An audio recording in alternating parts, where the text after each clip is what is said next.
오늘 본문의 시편 130편의 표제문을 보면은 성전에 올라가는 노래 이렇게 되어 있는데, 시편 120편부터 시편 134편까지 총 15편의 시편의 표제문 전체가 다 성전에 올라가는 노래로 되어 있습니다. 그러므로 오늘 본문이 있는 시편 130편은 11번째의 성전에 올라가는 노래가 되겠습니다. 오늘 이 자리에 나오신 사랑하는 성도 여러분은 주님의 성전에 나올 때에 어떤 마음으로 나오셨습니까? 여러분들이 주님의 성전에 나올 때에 어떤 기대를 가지고 나오셨습니까? 우리가 하나님 전에 나올 때에 우리 마음이 중요하고, 우리가 하나님 성전에 나올 때에 우리의 믿음의 기대가 중요한 이유가 여기에 있습니다. 우리가 살아가면서 늘 좋은 일만 만나면 얼마나 좋겠습니까? 많은 우리 인생은 좋은 일만 만나는 것이 아니라 때로는 많은 어려움과 고난을 겪기도 합니다. 그래서 욥기 5장 7절에 보면은 다음과 같은 말씀이 있습니다. 한번 읽어보겠습니다. 사람은 고생을 위하여 났으니 불꽃이 위로 날아가는 것 같으니라. 아멘. 사람은 고생을 위하여 태어났다고 했습니다. 옛날 번역에 보면은 사람은 고난을 위하여 태어났다고 했습니다. 우리는 태어나면서부터 죄로 인한 고난의 구조 속에 살고 있기 때문에 누구나 다 이런 고난, 저런 시련을 겪으면서 살아갈 수밖에 없는 것입니다. 오늘 이 자리에 계신 우리 성도님들 가운데서도 다른 사람에게 말하지 못하는 나만의 고민이나 걱정이나 괴로움이나 고난을 가지고 살아가는 성도님들이 있을 것입니다.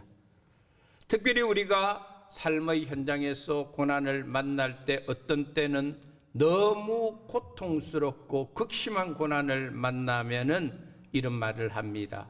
하늘이 무너지고 땅이 꺼지는 것 같다, 이렇게 이야기를 합니다. 말로 표현할 수가 없는 그런 고난을 만났을 때에 사람들은 내 눈앞이 캄캄하다, 이렇게 표현을 하기도 합니다. 그래서 많은 사람들이 고난 앞에서 눈물을 흘리고 잠을 이루지 못하고 밥맛도 잃어버리고 또 사람을 만나기도 싫어하고 매사에 무기력증에 빠지고 무엇을 해야 할지 모르고 어떻게 하루하루 내 삶을 지탱해야 될지 모를 경우가 많습니다. 오늘 본 시편 130편을 쓴 시편의 기자도 바로 그런 상황에 놓여 있었습니다. 그가 처한 상황을 오늘 1절에 보면은 깊은 곳이라고 표현을 하고 있습니다. 끝이 보이지 않을 정도로 깊고 깊은 곳에 지금 이 시편 기자의 상황이 나타납니다. 그 깊은 곳에서 자기의 힘으로 어찌할 수가 없습니다.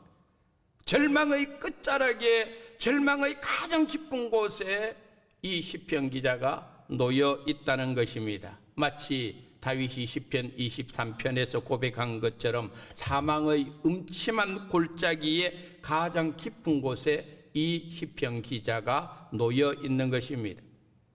그런 상황에서 그 깊은 10년의 고난 가운데서 이 시인은 성전을 향하여 나아가고 있다고 했습니다. 그 깊은 곳에서 여호와의 이름을 부르고 있습니다. 그 깊은 곳에서 여호와 하나님께 기도하고 있습니다. 그 깊은 곳에서 주님의 용서를 구합니다. 그 깊은 곳에서 여호와를 기다립니다. 그 깊은 곳에서 주님의 말씀을 바라고 있습니다. 이 모든 일들이 절망의 바로 그 끝자락에서 이루어지고 있다는 것을 보여줍니다. 그의 기다림이 얼마나 간절한지, 파수꾼이 아침을 기다림보다 내 영혼이 더 하나님을 기다립니다라고 고백합니다. 참으로 파수꾼의 아침을 기다림보다 자기의 영혼이 지금 주님을 더 간절히 기다린다고 고백을 하고 있습니다. 인생이 아무리 큰 고난을 당한다 할지라도 오늘 이 시편 기자의 고백처럼 그곳에서도 하나님을 부를 수 있다는 것이 그게 신앙인에게 은혜고 그게 신앙인에게 행복이 될 수가 있습니다. 제가 호주에 있을 때 저희 교회에 출석하고 있던 한 학생의 어머니가 방문을 해서 이런 이야기를 한 적이 있습니다. 자기에게는 자녀가 둘이 있는데 아들은 이 호주로 보냈고 딸은 중국으로 유학을 보냈다는 것입니다. 남편이 사업이 잘 때는 아이 둘 유학 비용을 대는데 어려움이 없는데 최근에 남편의 사업이 너무너무 어려워져 가지고 이 아이들을 유학을 중단하고 다시 불러야 될까 말아야 될까 할 정도로 심각한 그 기로에 서 있다는 것입니다. 한참 돈이 들어갈 그 유학입니다. 근데 아이들은 지금 다 해외에서 몇 년씩 생활하고 지금 사춘기에 접어들었는데 이 아이를 경제적인 이유로 다시 본국으로 데리고 들어왔을 때에 이 아이들이 한국 땅에서 제대로 적응을 할까? 그래서 그 집사님이 목사님 어떻게 해야 될지 모르겠습니다. 앞길이 막막합니다. 그런데 목사님 저에게 최근에 변화가 하나 일어났는데 내가 수십 년을 예수를 믿으면서 경험하지 못한 것은 이 고난의 끝자락에서도 하나님을 나의 하나님으로 부를 수 있다는 것이 이것이 얼마나 놀라운 일이고 이것이 얼마나 큰 은혜고 그래서 자기 자신이 행복에 대해서 새로운 가치 정립을 하게 되었다는 거예요.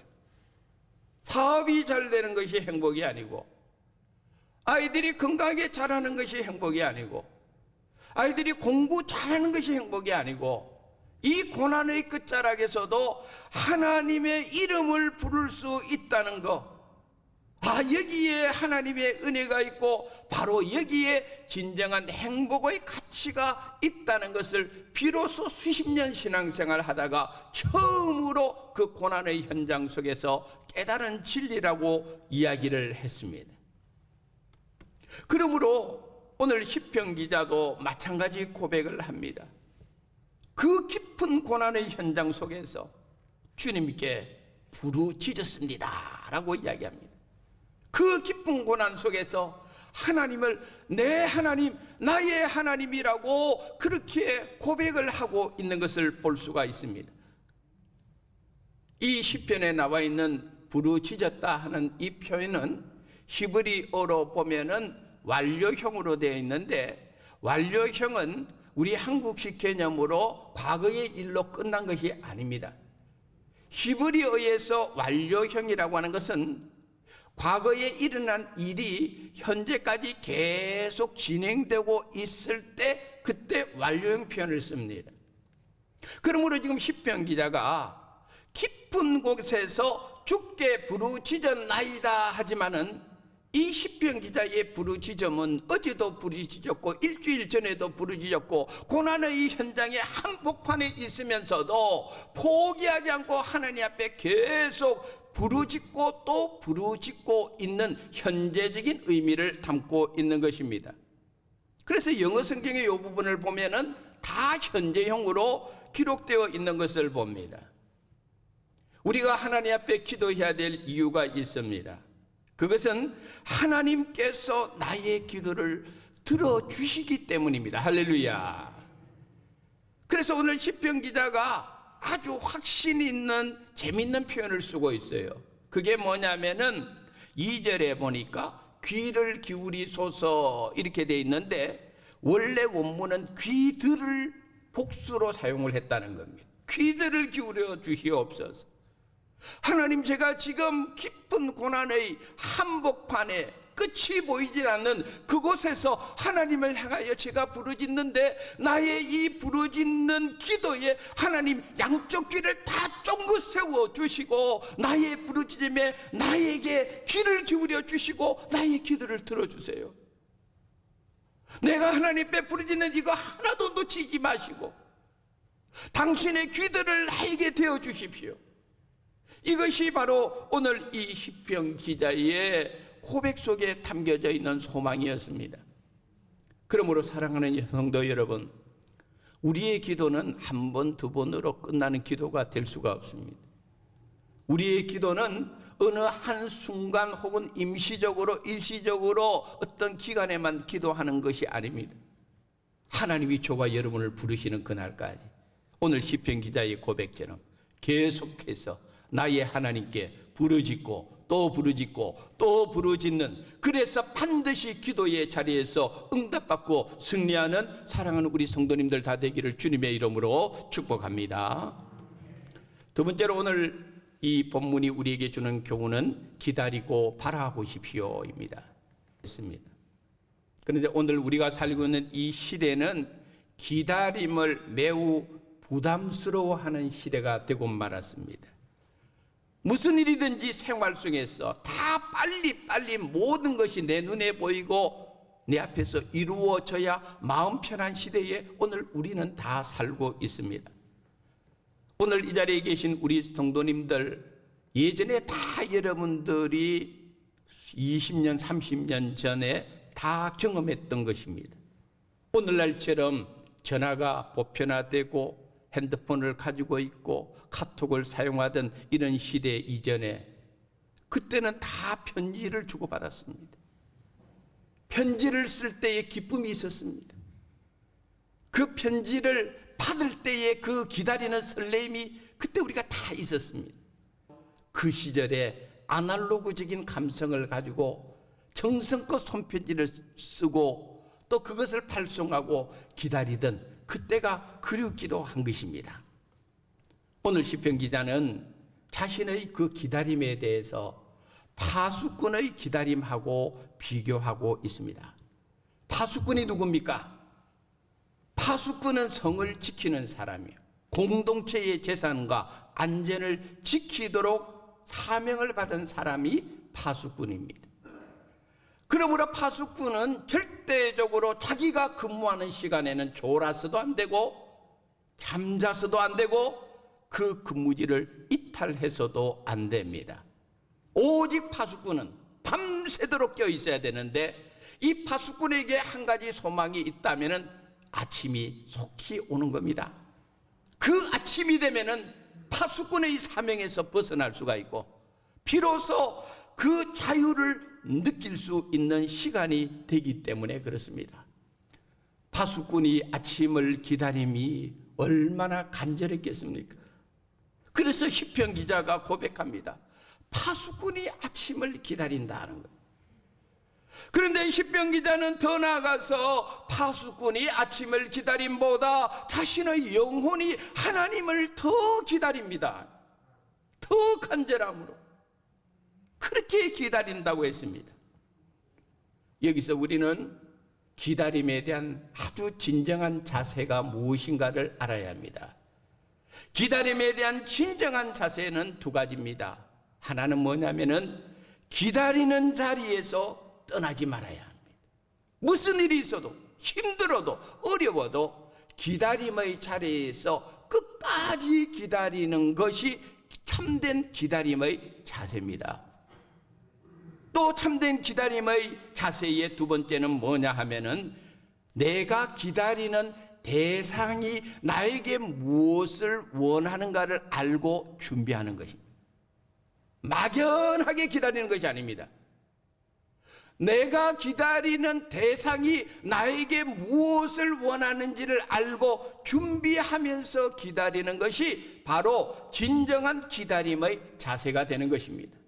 그래서 예수님께서 마태복음 25장에 보면은 열처녀 비유를 말씀해 주실 때에 그때에 이 10명의 처녀가 전부 다 신랑을 기다리는데 결과는 5명의 처녀는 지혜로운 처녀로, 또 나머지 5명은 어리석은 처녀로 분류가 되고 말았습니다. 이 구분의 기준이 무엇이었느냐? 딱 하나입니다. 준비했느냐는 거예요. 기다리는 대상인 신랑을 위한 준비가 되어 있으면은 지혜로운 5 처녀의 영역에 들어가는 것이고, 신랑을 기다리지만은 준비되지 않은 채로 막연히 기다린 사람은 어리석은 처녀가 되고 말았다라고 예수님께서 가르쳐주고 있는 것입니다. 다시 오늘 본문으로 보면은 시편 기자는 자신이 그 깊은 곳에서 하나님의 말씀을 바라고 있다는 것을 선포하고 있습니다. 기가 막힌 그 깊은 곳에 있다 할지라도 그의 마음의 한 구석에 남아있는 그 불빛이 뭐냐면은 하나님의 말씀이었습니다. 오늘 우리 성도들이 주님 전에 나올 때에 내게 주시는 하나님의 말씀에 대한 간절함이 여러분 마음속에 있습니까? 정말 여러분의 마음속에 오늘 내게 주시는 하나님의 말씀을 나는 오늘도 붙들고 은혜 받아야 살 수가 있다는 이 간절함이 여러분의 마음속에 있습니까? 주님의 전에 나올 때에 히브리서 4장 12절의 말씀처럼 하나님의 말씀은 살았는데 그 말씀이 내게 임할 때에 내 심령과 골수를 찔러 쪼개는 살아 역사는 하나님의 말씀이라고 하는 이 간절한 소망이 여러분 마음속에 있느냐 이 말입니다. 오늘 시편 기자는 이렇게 고백을 하는데 한번 따라 합시다. 나는 주의 말씀을 바라는도다. 할렐루야. 나는 주의 말씀을 바라는데 기쁜 고난의 현장 속에 있지만 나는 주님의 말씀을 바라보나이다. 여러분에게 합당한 하나님의 말씀이 때마다 일마다 여러분 삶 속에 함께 하시기를 주님의 이름으로 축복합니다. 마지막으로 오늘 본문은 우리들에게 속량의 은혜를 기억하십시오 그랬습니다. 오늘 본문을 자세히 읽어보면은 지금 시인이 깊은 곳에 떨어진 이유가 자신의 죄와 관련이 있다는 것을 보여줍니다. 그래서 오늘 3절에 보니까 이렇게 기록되어 있습니다. 여호와여 주께서 죄악을 지켜보실진대. 정확하게 이 시인이 무슨 죄를 짓고 있는지는 모르지만은 분명히 죄 가운데 있었고 그 죄로 말미암아 깊은 곳으로 떨어졌습니다. 그런데 중요한 것은 4절에 나오는데 4절 한번 따라 합시다. 그러나 사유하심이 주께 있음은, 이 사유한다는 것은 용서한다는 뜻입니다. 용서는 하나님 손에 있다는 것입니다. 그래서 고백을 하는데 특별히 성경을 읽을 때에 이 접속사, 신앙적인 은총을 드러내는 접속사가 있습니다. 그게 뭐냐면 오늘 본문처럼 그러나라고 하는 접속사가 들어가면 앞에 내용하고 그러나 다음에 나오는 내용하고 완전히 다른 이야기입니다. 죄 가운데 있었습니다. 소망이 없습니다. 그러나 그 죄에 용서함을 받았습니다. 소망이 생겼습니다. 그래서 이 신앙의 은총의 접속사 그러나가 중요하고, 또 그럼에도 불구하고 나는 죄인입니다. 그럼에도 불구하고 하나님 불러주셨습니다. 나는 죄인입니다. 용서받을 수도 없는 죄인인데 하나님 나를 용서해 주셔서 주님 앞에 서게 했습니다. 할렐루야. 이 신앙의 은총의 접속사가 우리 성도들의 삶 속에 지금까지 부어진 거예요. 그래서 오늘 이 자리에 있다는 것입니다. 비록 저와 여러분이 부족함이 많은 사람들입니다. 우리는 쉽게 잘 넘어지는 사람들입니다. 우리는 변덕도 심한 사람들입니다. 우리는 깨어지기 쉬운 질그릇과 같은 연약한 존재들입니다. 그럼에도 불구하고 하나님께서 나를 붙들어 주셨습니다. 할렐루야. 하나님께서 나를 새롭게 해주셨습니다. 할렐루야. 하나님께서 나를 변화시켜 주셨습니다. 이게 바로 그럼에도 불구하고의 은혜입니다. 그래서 오늘 시편 기자가 고백하기를 이와 같은 하나님의 그 역사하심의 그 근원에는 무엇이 있었느냐 하면은 바로 우리 인간을 사랑하는 마음이 있었다는 거예요. 그것을 시편 기자는 여호와의 인자하심이라고요. 여호와의 인자하심이라고요. 여호와의 인자하심 때문에 죄가 용서되고, 여호와의 인자하심 때문에 내가 새롭게 되고, 여호와의 인자하심 때문에 다시 소망 가운데 일어서게 되고,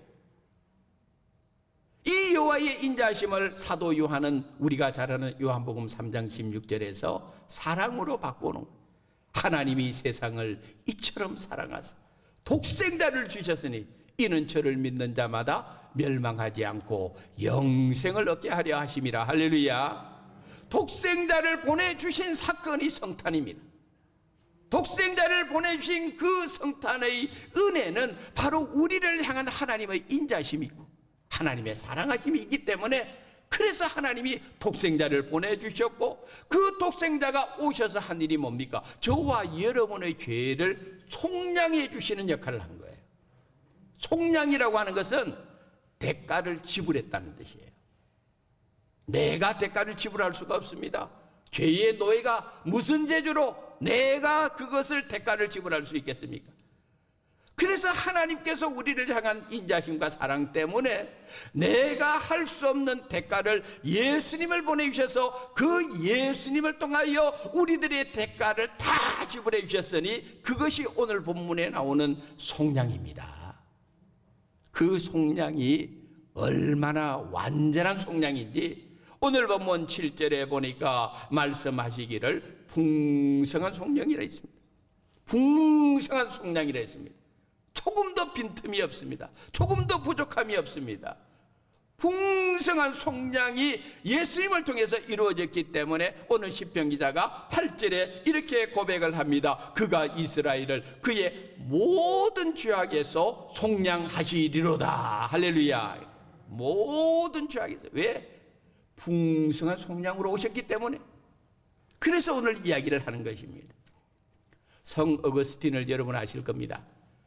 성 어거스틴은 지금은 성자라고 부르지만은 어거스틴이 회심하기 전에는 어거스틴은 죄악 중에 그 괴수와 같은 삶을 살았던 사람입니다. 얼마나 방탕하게 살았는지 모릅니다. 얼마나 악하게 살았는지 모릅니다. 이교도에 심취했습니다. 이단에 빠지기도 했습니다. 이게 어거스틴이 회심하기 전의 모습입니다. 그의 삶 속에 새롭게 된다는 건 있을 수가 없었습니다. 어거스틴의 어머니 모니카가 밤낮으로 하나님 앞에 아들 놓고 기도합니다. 하나님, 이 아들 변화시켜 주시옵소서. 이 아들 용서하여 주시옵소서. 그랬더니 하나님께서 어거스틴의 어머니의 기도에 응답해서 어거스틴을 완전히 변화시켰어요. 어거스틴이 변화되고 나서 깨달은 진리가 이 시편 130편 4절에 있습니다. 사유하심이 주님께 있습니다. 나 같은 죄인을 용서해 주셨으니 이 용서의 은혜가 얼마나 큰지. 그래서 어거스틴은 죽을 때까지 자기 방에 시편 130편 4절에 이 말씀을 붙여놓고 하루 종일 틈만 나면 그 말씀을 묵상하면서 하나님, 나 같은 죄인을 용서해 주셨군요. 나 같은 죄인을 살려주셨군요. 나 같은 죄인을 새롭게 해주셨군요. 그것을 고백하며 이 시편 130편 4절을 늘 마음에 새기고 죽을 때까지 그 말씀을 묵상했다고 전해집니다. 시편 130편이 중요한 이유가 있습니다. 바로 종교개혁자 마틴 루터가 이 시편 130편을 너무너무 사랑했습니다. 얼마나 사랑했는지 모릅니다. 속량하시는 이 은혜, 대가를 예수님이 대신 지불했으므로 그 예수님을 믿었기 때문에 믿음으로 의인은 믿음으로 말미암아 살리라. 할렐루야. 마틴 루터가 이 시편 130편 속에서 믿음으로 의롭게 된다는 진리를 발견하고 나서 시편 130편을 너무너무 사랑했습니다. 이만큼 시편 130편은 우리들에게 소중한 말씀 중에 말씀입니다. 다시 한번 우리 모든 성도 여러분들이 기도의 자리에서, 용서의 자리에서, 주님을 기다리는 자리에서, 하나님의 말씀을 바라보는 자리에서 예수님을 통해서 풍성한 속량의 은혜가 우리 가운데 부어지기를 주님의 이름으로 축원합니다.